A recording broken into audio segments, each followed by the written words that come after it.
All right, man. Told you to talk. Like, share, subscribe to the page. 12 o'clock show. You know what it is, man. 12 o'clock show. So we're going to go over to this video where he's breaking down the diss track from Kendrick, and he's saying that this is the craziest diss track ever. Loesta, that's his name. I will link him in the description. He has really good videos. And yeah, man, hopefully I'll be his competition one day. You know what I'm saying? And it's going to happen. I'm just being patient, you know. Thank y'all for everything. So before I get into that, let me get my spill. This is Torture Talk. If you're new here, please consider subscribing. If you're not subscribed, let me work for your subscription today. Also, too, all the beautiful ladies, put a 1 in the chat. All the fellas, y'all know where to find the ones at. Just don't harass them. And they called me the hidden gem. I went from 1,300 subscribers. Now I have over almost 10,000. And I'm very proud of that. And yeah, all that good stuff. If you want to donate, links will be on the screen. I don't sell no merch, but I do have content, and that's absolutely free. Thank you. Thank everybody for all the donations. Y'all don't understand. Y'all don't really understand. It really changed my life, man. Like, I'm on the verge of just doing this. I want to be a full-time content creator. That's what I want to do because I love talking. I love giving out game. And I want to do this. You know what I'm saying? And I'm almost there. I'll say in a couple more months, I'll be able to do this for full time. And that's that. And I love it, man. I love it. This is something I love to do. I'm very passionate. And I know y'all know this because I'm dropping episodes every day. Even on my days off, I'm still dropping episodes. I dropped 3 episodes on Saturday and Sunday. And I said that only Monday, Tuesday, and Wednesday. So you know what it is. But yeah, man, I'm going to keep this thing rolling, man. So let's go, man. I didn't mean to keep y'all holding. I'm not going to do too much stopping on this video. I'm just going to watch a lot of it. And then, yeah, come back and discuss. Let's go. All right, so let's go, man. Afternoon show, 12 o'clock. Diss tracks are one of the most powerful weapons in the rap game that can change the industry overnight. Their deadly potential has been proven time and time again, most recently with Kendrick's chart-topping hit, Not Like Us, that tore an artist that many previously thought was untouchable into pieces. But before we talk about Kendrick's method of obliterating Drake, let's first reflect back to a few diss tracks that left their opponents straight up looking stupid. My name is Loesta, and these are rap's wildest diss tracks. Imagine getting dissed so viciously that your entire career goes on pause. Well, that's exactly what happened in the scramble for the Queen of Rap crown between Nicki Minaj and Remy Ma. This beef, like many others do, started when Remy felt that Nicki was throwing subs at her, specifically with lines like this. Tell that bitch with the crown to run it like Chris Brown. You won 3 rounds, I'ma need 100,000. At the time, Remy thought this was disrespectful. Now, I'm going to say this, and I know I'm probably going to get a lot of pushback from this, but I actually think that the old Nicki Minaj is a better rapper than Remy Ma. If you listen to their mixtapes, I think Remy Ma was just harder. But bar-wise, nah, the old Nicki Minaj was better. I'm sorry. And I know a lot of y'all going to disagree with that, but I have Nicki's, I have all their music. I have Nicki's first mixtape when it had like 80 different joints where she rapped all these different beats. Yeah, bro, she was a better rapper. She was a better bar. She had better bars than Remy. I think Remy was just more realer and more harder. You know what I'm saying? That's just my opinion. Respectful, especially from a younger rapper who was still making a name for herself. So he confronted her at the Playtime Is Over mixtape release party to tell her just that. She had put out a freestyle. It's kind of like she was going at me, so I pulled up to her mixtape release by myself, pulled it to the side, and I spit her whole rhyme to her, like, yo, why would you do that? Like, you don't gotta do that. Like, yo, I listen to you, I fuck with you. Like, you'll get so much further, like, especially if I'm like, people that's talented don't have to do that. I mean, you'll get. Here's the thing. No, I said I was gonna stop it alive. But this is interesting. Here's the thing. And I ain't shooting Nicki no bell. I'm just saying. Rap is a competitive sport. People come into this. This is why she's where she's at now. You know what I'm saying? And not to shit on Remy, but this is the reason why Nicki's where she's at now. Because she know that to be the best, you got to beat the best. That's how it goes.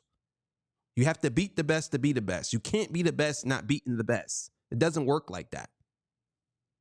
So much further, just, you know, keeping it a stack than trying to like come at me like just shitting. So like I invited her to my birthday party. She came through with her peoples, whatever. And then I got locked up. So while I was locked up, you know, we had left on a good note. And when I came home, same thing. When I came home, she reached out, called my phone. We chopped it up. We had a long conversation. Like I could show you, like if people was to see the text messages that I still have that we was having, like they wouldn't even believe that it went bad. Like, in and out of jail for crimes like shooting a friend in the colon over a missing $3,000, the door was left wide open for Nicki to become rap's next big female artist. And although she was seen respecting Remy in clips like this, free Remy, shout out to all of the girls.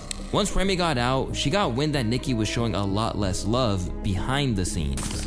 the final straw is when somebody that is very credible, that we all know, and has sent pretty much showed me messages that was from her, just talking so crazy and just pretty much praying on my downfall. Like, yo, I can't even really say who it is because say what it said, but I just couldn't believe it. Like, anytime anyone came to me and was telling me like, yo, this was sad, I was like, nah, I don't believe it, because we had a conversation. I told her like, yo, you're supposed to say you're the best. Say, well, I'm supposed to say I'm the best. And you're gonna try to put us against each other. And she didn't believe her apprentice would do something so sinister until she saw it for herself. When I saw it with my own eyes, I'm like, damn, how you hate on me? Or like, how could you try to wish bad on me? This beef reached a whole other level upon the release of Sheether, a track where Remy borrowed the name and beat from Nas's infamous Jay-Z diss in an attempt to clap back at the cowardly hate. And even though we explored this song in a video on rap's most embarrassing beefs that I'll link at the end of this one, it doesn't take away from the level of savage Remy reached in this diss track. In 2017, she came at Nicki hard with some of the hardest bars she had ever received, starting with digs at her cheap BBL implants. Now I don't think I understand how bad her ass got. The implants that she had put in her ass pop. But this was the least of the personal jabs she threw at Nicki, as she accused her of getting lyrics from her ex and even took shots at her certified PDF file brother in true Kendrick fashion. Guess who supports a child molester? Nicki Minaj. How you spend money to support a pedophile? Being the first real pushback in her rise to the top, Nicki's career was effectively put on pause. Nicki's a beautiful woman, man. She got a lot of makeup right there, but she is such a beautiful woman. Her face is like perfect to me. I don't know if she had work done on her face, but she's a very, very beautiful woman. While fans and critics awaited a response, experienced insiders like the Locks warned her of a hasty reply. Like, if I was on Nicki's team, though, with that just being said, I'm just saying she got to use the approach of two different things. Like, how much you got to lose before you want to say you want to go to war? Because Remy's going to bring you to war. Right. So if you decide to go down that alley, you're going to have to be prepared to do that a lot. She's going to go hard, Remy. I don't think she could win this, so I think it'd be smarter to fall back. Ultimately, Nicki took the advice of her hip-hop mentors and sat this one out. And rather than engaging with this beef, she effectively put the beef on pause and went on a hiatus to let things cool off. This went on for years, with nothing more than vague subliminals back and forth until 2020, where Nicki went all in on her song No Frauds. In the collaboration with Drake and Wayne, the single featured a verse by Nicki dedicated entirely to her frenemy Remy, even referencing her 2008 legal case. What type of bum bitch shoot a friend over a rat? What type of mother leave her one son over a stack? She then really sealed the deal when she accused Remy of using a ghostwriter on Sheether, who was none other than her then husband, Papoose. Tried to drop another one, you was itching to scrap. You exposed your ghostwriter, now you wish you was scrap. That's when the battle went quiet, and for 3 years, not a single word was said. Suddenly, Remy came out to express her dissatisfaction with the situation as a whole, rather than continuing the fight. It just bothers me that this record that I put out, where it's literally picking apart a female, went so viral and every, media outlet wants to talk about it and pick it up. I feel like we could have did that same thing working together. Like, I don't know, man. Again, that sounds like a cop-out. I understand what you're saying, but at the same time, I think that Nicki played it smart. You know what I'm saying? I would say this battle was a tie. And the reason why is because Remy dissed her, then Nicki took a hiatus, and then Nicki came back and dissed her, and then Remy didn't respond. So it's a tie. You know what I'm saying? And that's one thing I can say about Nicki Minaj. She ain't scared of nobody. You know what I'm saying? And yeah. So let's go. I would have liked it so much better that way. Ever since this feud, Remy's career has yet to come back alight the way it had back then.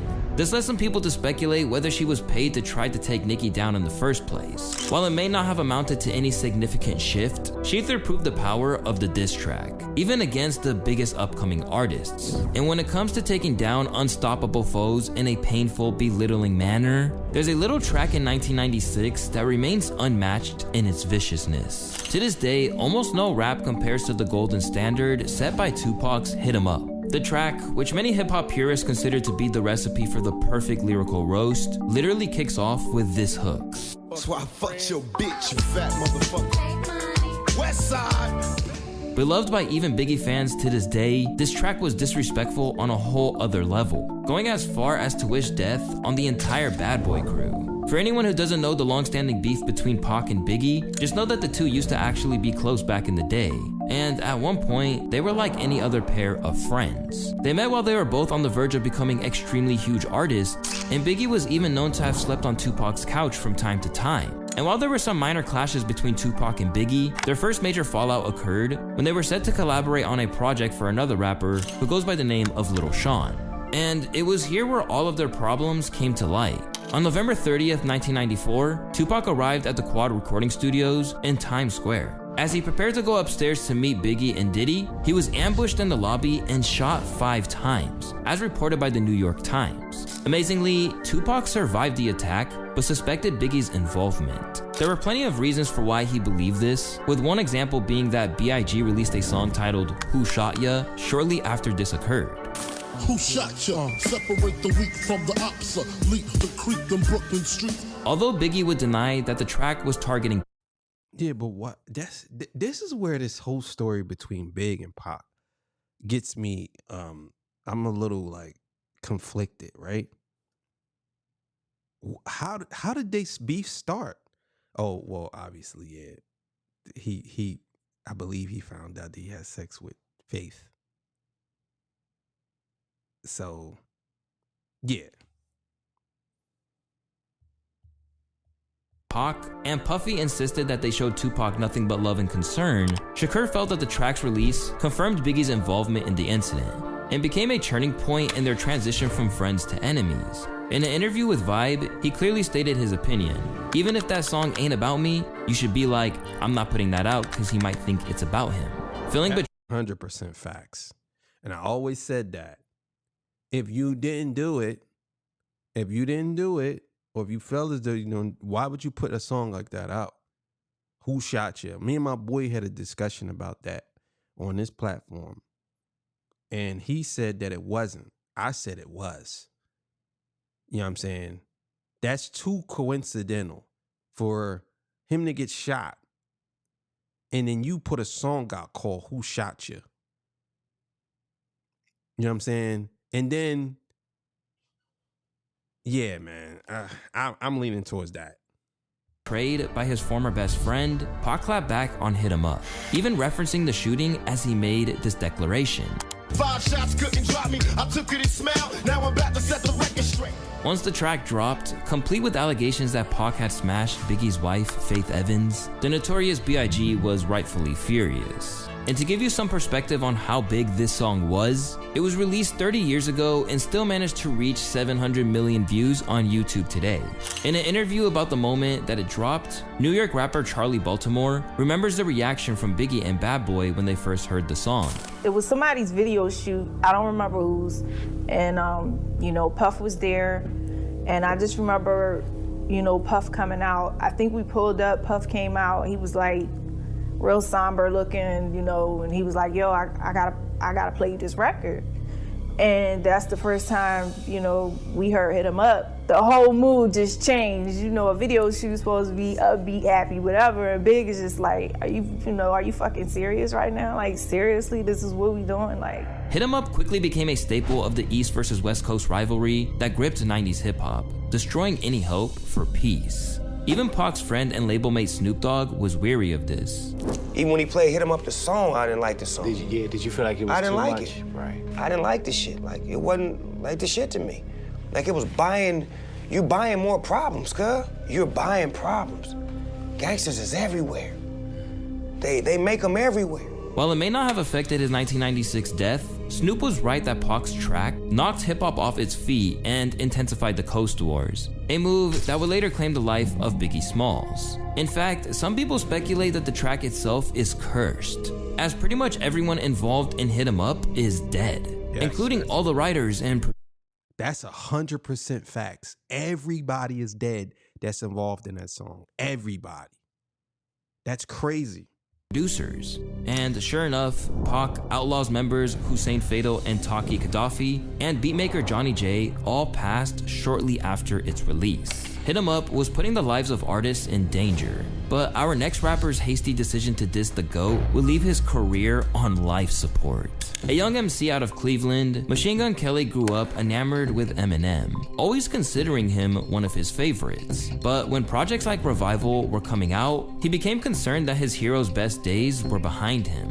When I think of the Marshall Mathers LP too, I'm scared to listen to it because that's my idol. I feel like he said all he has to say, you know what I'm saying? So of course I'm gonna love anything he does. I would hope people would be the same with me, but have I listened to it? No. Am I scared to listen to it? Yes. Do I want to listen to it? I wanted to listen to it the second I even heard he was recording it, but I'm like scared to make that step, like, because I don't ever want to look at my idol like. While these comments likely never hit M's radar, what eventually would were his comments on his daughter. Starting with a tweet in 2012 where the then 22-year-old MGK was thirsting over Haley Jade. And I'll let you guys do the math on how old she was at the time, but rather than taking it back, he was then seen saying similar comments on platforms like Views, where he said, I'm not waiting until she's I'll go now. I'm 23, dog, like, you know what I'm saying? I'm 23. While he tried to maintain some respect here. That's crazy, man. You niggas is fucking slime balls. That's some slimy slime ball shit.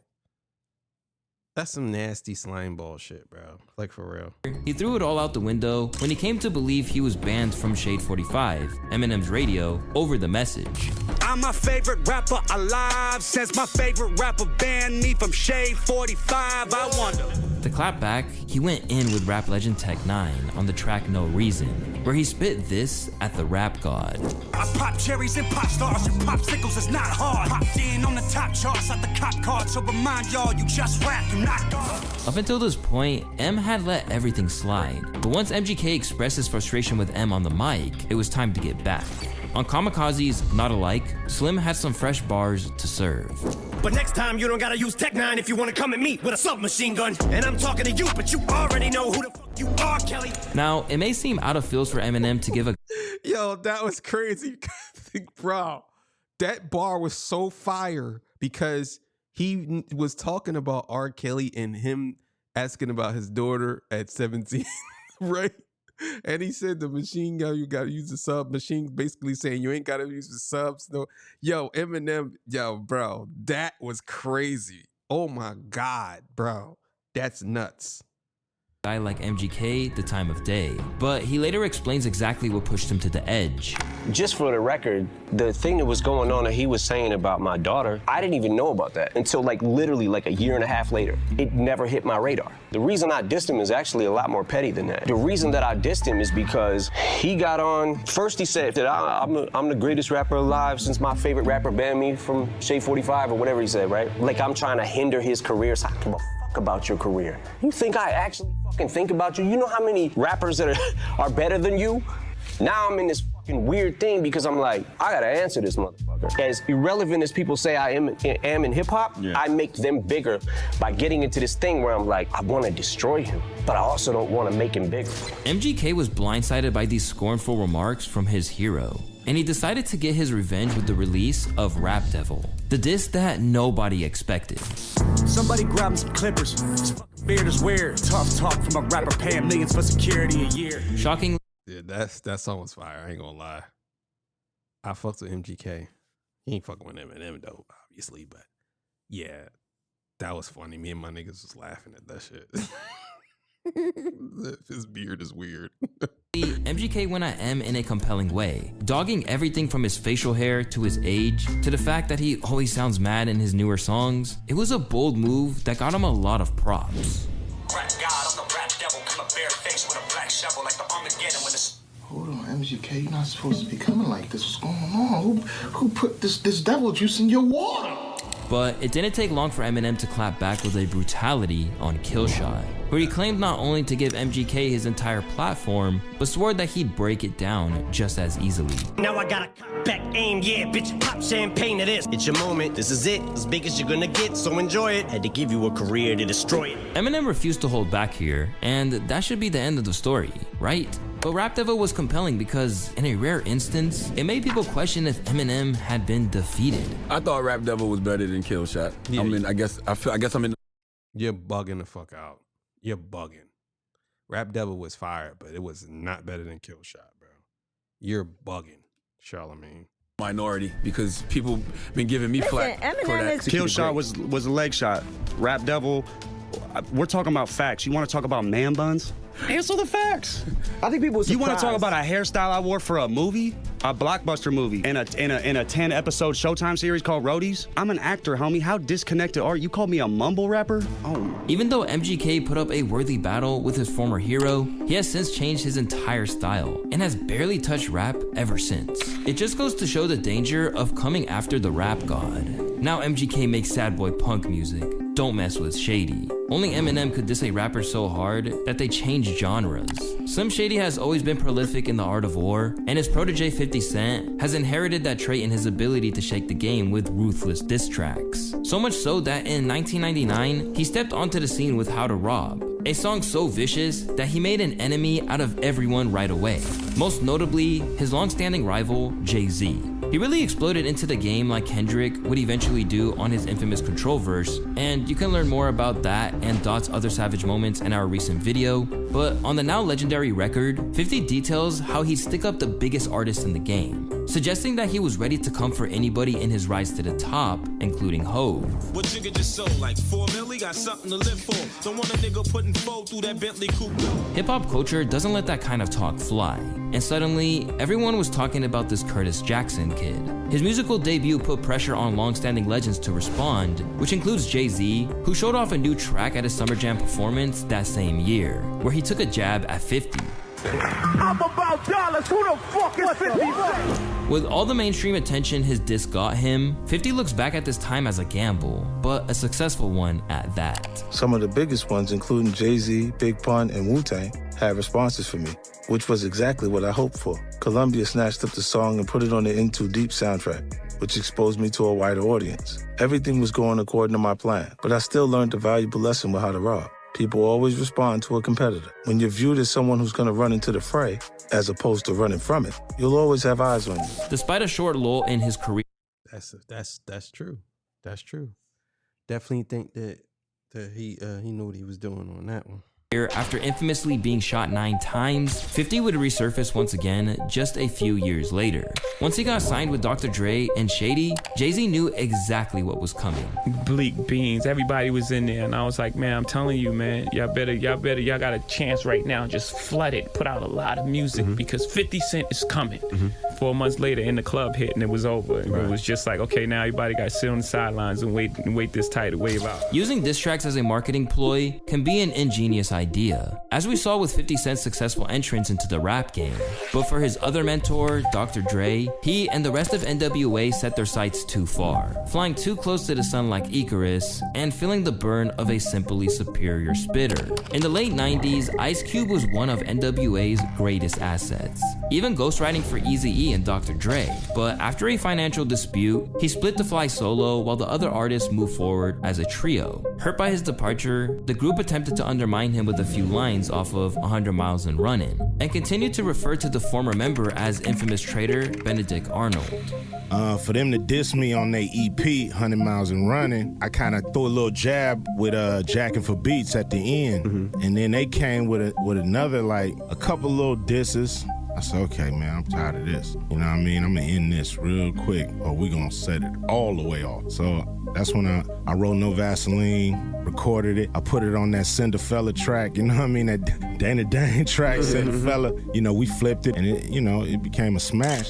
Hey, yo, Drake, stick to producing, calling me on the block. You Benedict, Easy E saw your ass and went in it quick. They were beaten into submission to such an extent that DJ That was bars. That's how you been in dick. He saw your ass and went in it quick. Yo, that was bars. admitted they couldn't even be mad about it, which might be cap.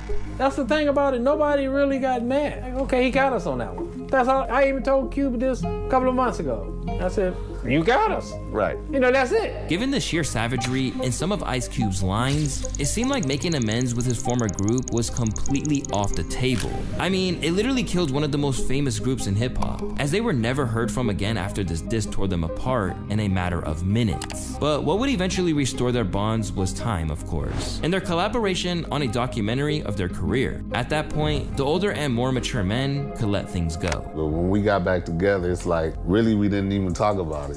It wasn't like we was in a room like, man, you said this, and nah, but you said that. We just didn't talk about it. It's just nobody talked about it. It was like, yo, let's get back together and do this. It's like a family argument where everybody throwing stuff, fighting, and then the next day, it's like we all going out to kick it or something, nobody mentioning the day before. So that's how it went down. We just never really tripped off of it. Even though things have been patched up between them all, Ice Cube remains proud of No Vaseline as the king of all disses, and rightfully so. One on One will never beat me against 4, plus Jerry Heller. Murdered the track, killed the group, game over. However, if we're talking about game over, nothing compares to what Kendrick's Not Like Us did to his rivalry with Drake. Fight is over! Oh, we landed at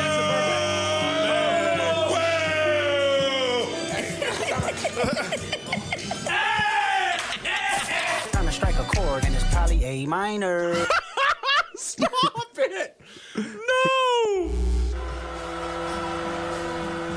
This nigga black! Oh my God, he got the hopscotch. Certified lover boy, certified pedophiles. Wop, wop, wop, wop, wop. That up, y'all the liar. He a fan, he a fan. Oh my God, oh my God, no, no, no, no, no, no, no, no, no. Not Like Us was Kendrick Lamar's third official diss track towards Drake in their ongoing feud that spanned for nearly a decade. It's just a whole nother dynamic. I can't see myself in third because 616 LA wasn't an official release, so but there was his fourth. Going bar for bar with Drake. You know, we're two different type of artists. You dig what I'm saying? You eat Drake. I've argued that in many a circle. Now, there have been countless videos made about this beef and how it came to surface that are nearly 2 to 3 hours long. So I won't go into detail on how their beef started. Instead, for this section, I want to focus solely on the effect that Not Like Us had, as it was easily the biggest diss track to emerge from the battle. And when it comes to Not Like Us, you could really break it down into 3 layers. The track itself, the performance Kendrick did with the song at the Ken and Friends pop-out show, and the music video, as they're all essential in understanding just how badly it really fucked up Drake. For one, the beat was produced by DJ Mustard, a famous LA producer who worked with the likes of Roddy Ricch, B.I.G, Drake himself, among others, and claimed that it only took 30 minutes to produce the beat.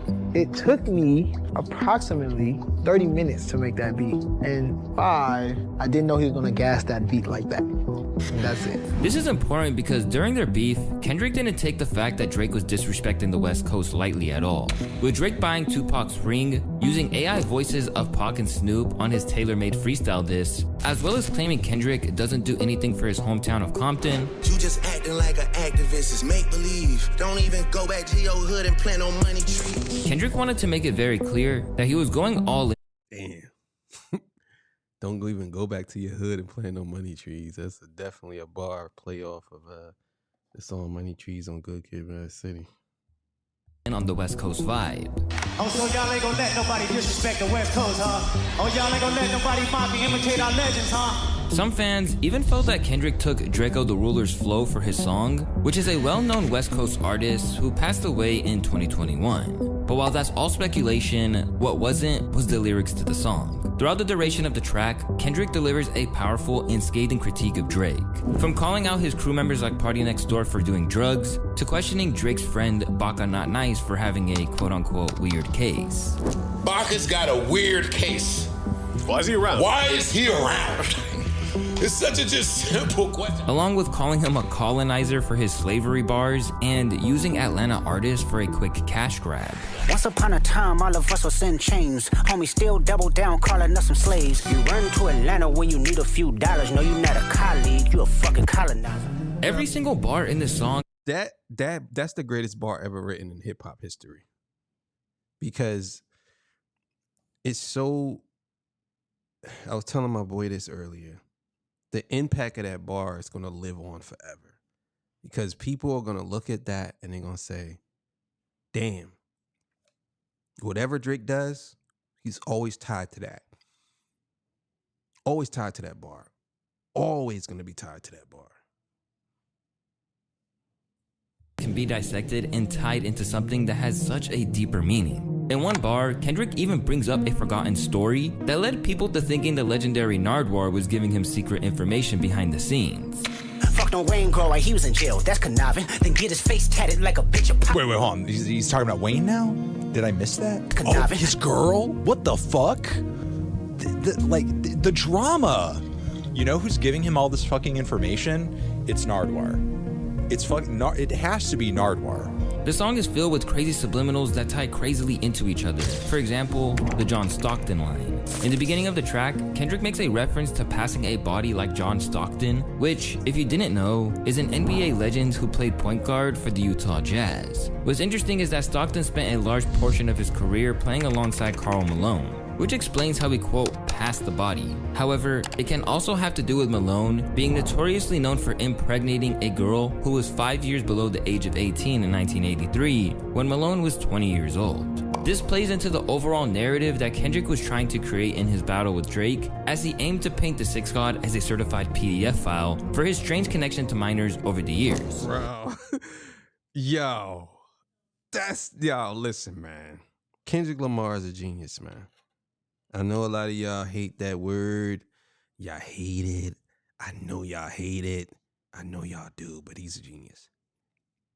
Any nigga talk to him and they in love, just make sure you hide your little sister from him. To top it all off, later in the track, Kendrick mentions that he has 10 diss tracks in stock, hence completing the stock 10 reference. There are tons of other things I can mention about the track's lyrics, and these are really just tipping the iceberg. Then, on Juneteenth, Kendrick decided to take it a step further. Being that it was on Juneteenth, many thought that Kendrick was sending a subliminal message to Drake being a colonizer when he had a special concert where he performed all of the diss tracks aside from Meet the Grams, and it was insane. The pop-out featured tons of LA artists and celebrities ranging from Y.G, Black Hippie, Roddy Ricch, DeMar DeRozan, Westbrook, and many, many more made appearances. But the most diabolical part of this concert was that Kendrick performed Not Like Us not once, not twice, not 3 times, but a total of 6 times. Bro really had an entire stadium calling him a predator.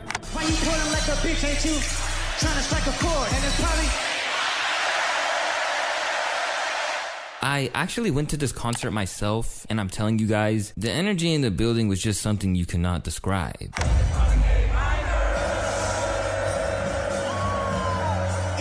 Oh. That's another bar that's always going to be attached to Drake. I know this hurt a lot of people's feelings, especially Drake fans, knowing that the Six God got taken down like that. That's crazy.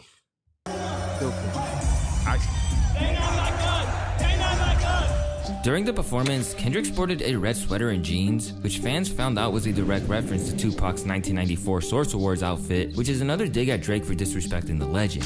One thing interesting is that at one point, Kendrick claimed that the concert was not intended to hate Drake, but instead, it was simply to bring the West Coast together. This shit ain't got nothing to do with no motherfucking song at this point. Ain't got nothing to do with no back and forth records.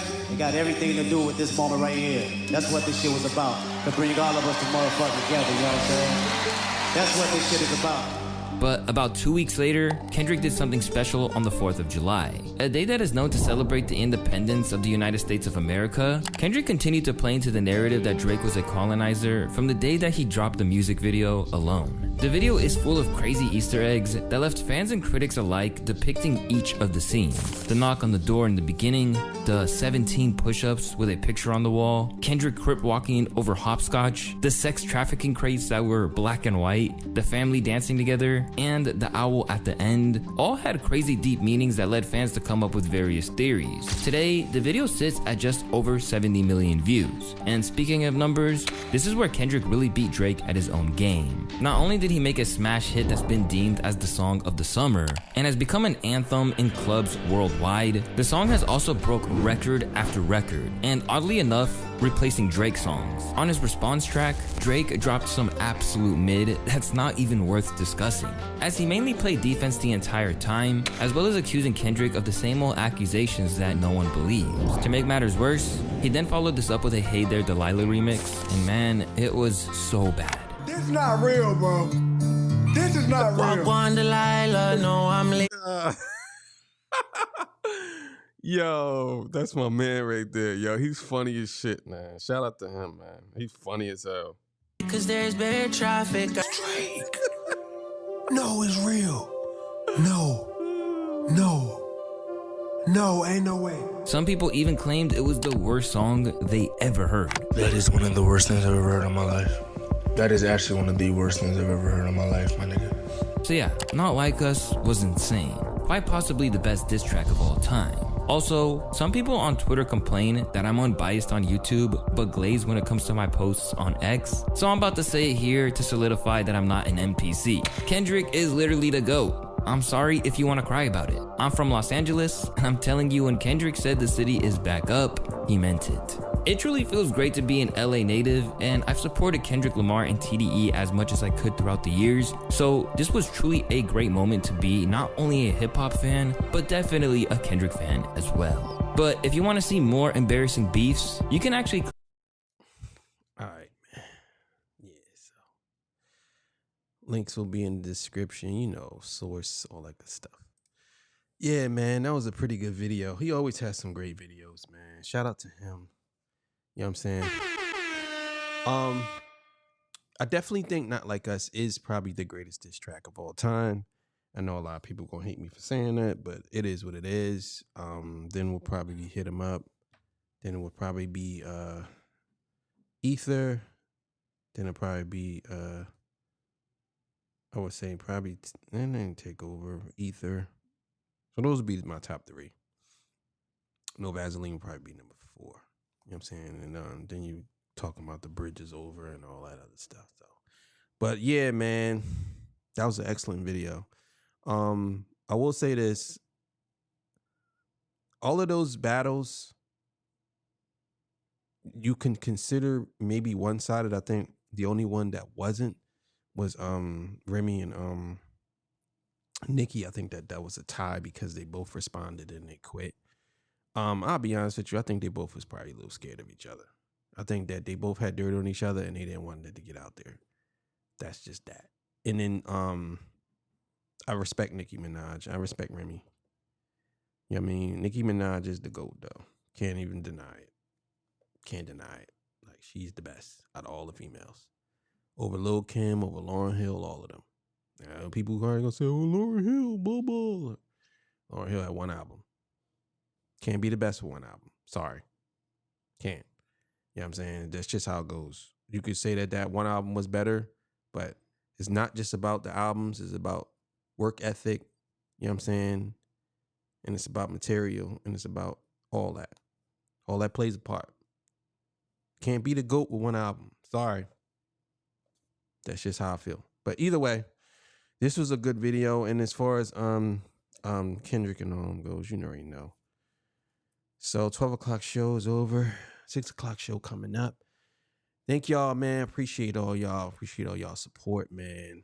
You know what I'm saying? I can't wait till I get really big. Then I'm going to be handing out.